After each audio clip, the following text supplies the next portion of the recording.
myself is Wayne. Today we're going to be installing bolt-on hooks on the little John Deere 1025R. These come from Ken's Bolt-on Hooks. It's boltonhooks.com if you're interested in some. When I first bought my little John Deere, I saw these things. I've seen them in some YouTube ads. I'm thinking, you know, that's awfully expensive. I think I can get by without these things. But the more I've used my tractor, the more I realize, you know, these are not just something nice. They're all but a necessity. Quite often, I was trying to move something with the front bucket, and it wouldn't quite fit. I would chain it in, and there's just no good place to hook a chain on these little buckets. These bolt-on hooks solves that problem. It also it makes it a lot easier, and it also makes it safer. So we're going to show the installation of these hooks on our little John Deere. And at the end of the video, we're going to show you how we chained things down in the past, and hopefully how much better it works with these hooks. Okay, this is how we received our hooks from Ken's Bolt-on Hooks. Obviously, we've already opened the box, but this is how it came. I repacked everything so you could see it. But they packed this very well. Came bubble wrapped. The two hooks were inside the craft paper. You got a package with your bolts that mount the hooks to your bucket, and your instructions. The instructions are very easy to understand, make a lot of sense. It also has contact information if you have any problems. So that's what we're going to be installing today. Okay, the instructions will let you know where you should mount these on different types of tractors, but in our case with the little John Deere, it says in line with this cylinder and right behind the bracket that's part of the bucket that attaches to the hydraulic lift. And so right there, centered up on this, is where we want it mounted. And from the curve of the bucket back to the weld here, we want it centered. See, like that's against the weld, and that's out against right where the bucket starts to curve. We want halfway between those 2 points. So right there is where we want to mount our hook. Now what the instructions tell you to do is take your 1/2 inch bit in your drill. It says to clamp this if you can, but I'm not going to. But take your 1/2 inch drill and just start, just to maybe just put a little dimple there where you're going to be drilling. And another one on the other side.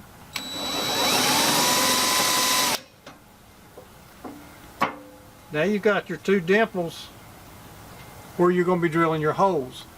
And that gets your spacing.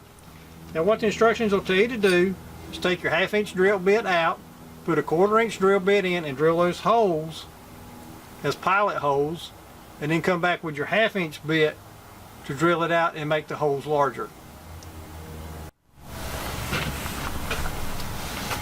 Okay, now we've switched our 1/2 inch bit out for our 1/4 inch bit, and we're going to drill these dimples out. I'll put that there.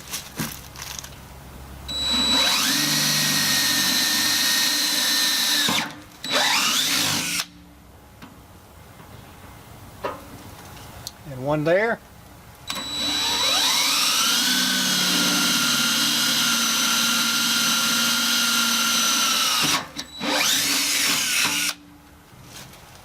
And then we're going to change back to our 1/2 inch bit and make the holes larger.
Now, one thing the instructions will tell you to do is take a file and make sure you get rid of the burrs around here, just so the washers and stuff will seat down properly and lock down well.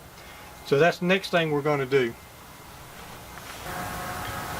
Now, at this point, we want to get the burrs off. You take a flat file and kind of do this a little bit, just to get those raised edges off. That's a little harder underneath, but you can kind of do it.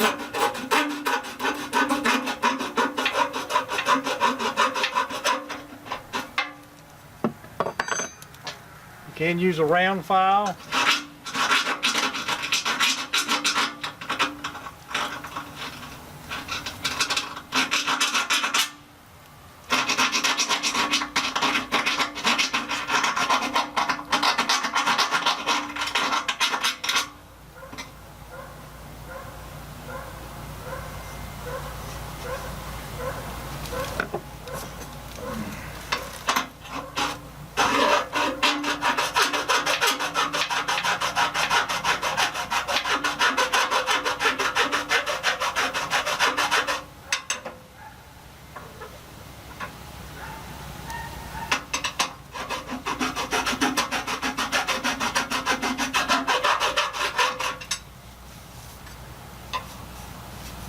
Okay, that should get them good enough.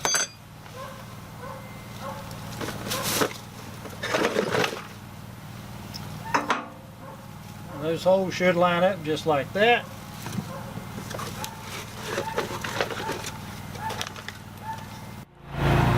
Okay, now at this point my neighbors decided to mow his yard. We got our holes drilled for mounting our bolt-on hook. This is our bolt-on hook for this side. These are the bolts that came with the kit to install them. So we're going to set our hook over there. So we'll take one of our bolts. You got 3 washers. You put one small washer on the top, a big one, and then a small one on the bottom.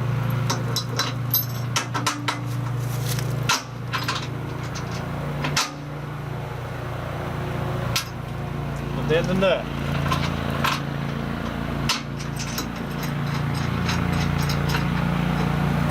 Do the same thing on the other side. One small washer on the top, a big one and a small one underneath, and then the nut.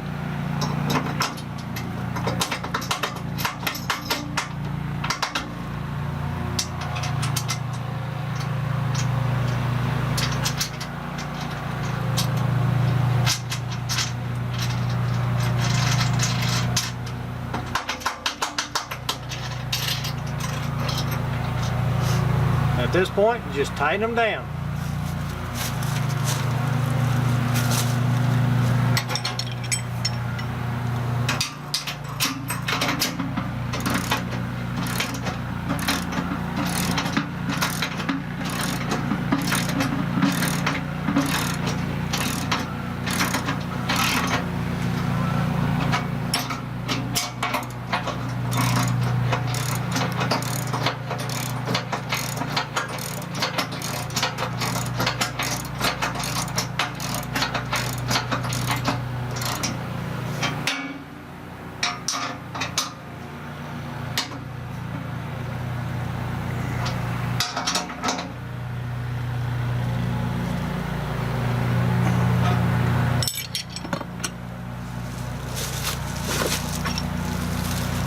There you have it. One of them is installed. Obviously, I didn't mention this before, but the open part of the hook faces the tractor, and that's the way we've got it positioned. We've got that one bolted down, and now we're going to go ahead and do the other side, and then we'll talk about how to use these things.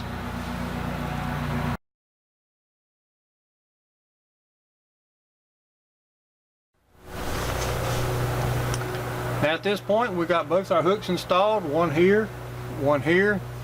We've got them tightened down really good, and at this point we're going to show you what we used to do to change stuff into our bucket that wouldn't fit, and hopefully how we can do it now that is a lot better and also a lot safer, because in the past I have had at least 1 or 2 occasions where my chain came loose when I had something chained in there, and that can be a big safety issue. Now we're going to show you what we did before we had the bolt-on hooks on our bucket.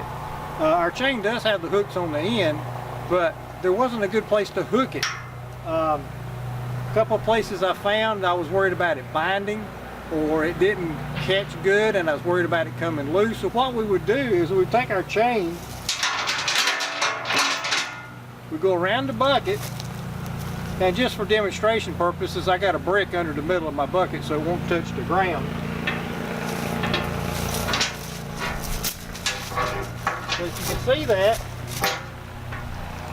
I got the hook on the end of the chain hooked right there on the front of the bucket. Around the bucket, and then up here. And then when I was trying to move my tiller,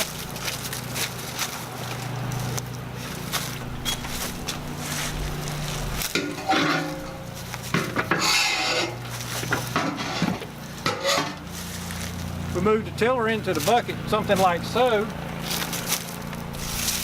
We took our chain, wrapped it around it, around the bucket again,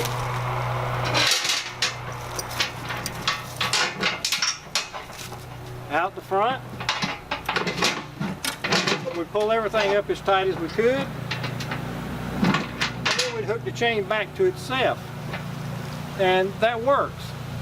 But at least one time doing that, I did have the chain come unhooked because it's just not real secure.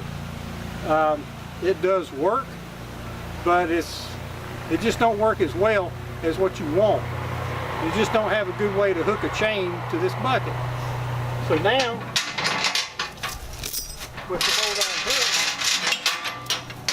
hook, we take our chain, we do that.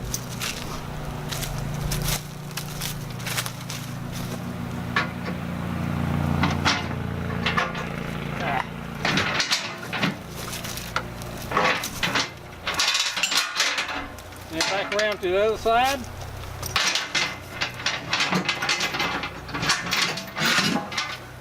We just took it there, and we're done. It's just that simple. Like I said earlier, when I first bought my John Deere, I was worried about the cost of these bolt-on hooks, but they've made life so much easier. I can't imagine not having them now. And also the safety factor. It hooks in a lot more securely than what I was doing before. Alright. One of my goals when I started Do-It-Yourself with Wayne was to help people to save money by doing things themselves, sometimes thinking outside the box, sometimes fixing things, tool reviews, what you like, what you don't like. But one thing, and I've already done a couple of reviews and videos. One was on a carryall for the back of my little John Deere tractor that I used to move pallets or racks around that I put my firewood on. I also have a video about building the racks that I store my firewood on if you're interested in that. And with the carryall for the back of my tractor, it worked really well for moving them around when I needed to. The problem I had was my carryall can only pick the pallet or the racks up about this high. Where I would like to put them at my back door is on the back of my deck, which is like this high. So I needed to be able to pick them up somehow with the front of my tractor to get that height. I looked at buying a pallet fork for the front of my tractor, and they're talking about $500 for this thing. And I just didn't want to spend that much money. So I devised a way that I could use my carryall on the front of my tractor. And now I'm going to show you how I do that, incorporating my new bolt-on hooks to make it work better, because I don't want to show you what I did before, but it's a lot like what I did with my tiller. But now I'm going to show you how I use my carryall on the front of my tractor as pallet forks. Okay, so here we go.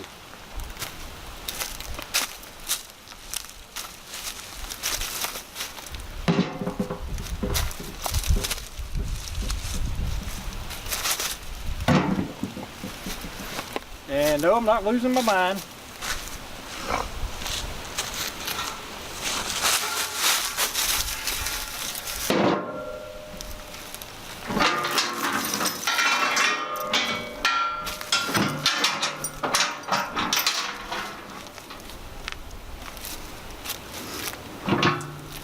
You can do that. You put these forks on the front of your tractor. They work just like pallet forks. They're not as strong, so be careful about what you lift. Be careful with them. But I use this to pick up my pallets, or my racks rather, that I put my firewood on.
Imagine for a minute how much manual labor that just saves me from having to carry that wood from where I store it, bring it around to my back door, and then setting it up on my deck next to my back door.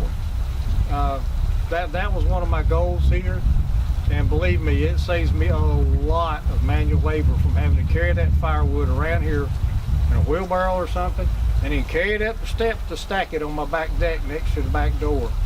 It's just amazing how much manual labor that saves me, and a time savings too. So that's part of what Do It Yourself with Wayne is all about. We appreciate you visiting, and if you got any comments, any suggestions, anything, put in the comments below, and we'd really appreciate it if you'd subscribe to our channel and watch our other videos. Like I mentioned before, we got the video about building the rack. We got the product review about the carry-all for the subcompact tractors. And again, just thank you for visiting Do It Yourself with Wayne, and we hope you have a great day.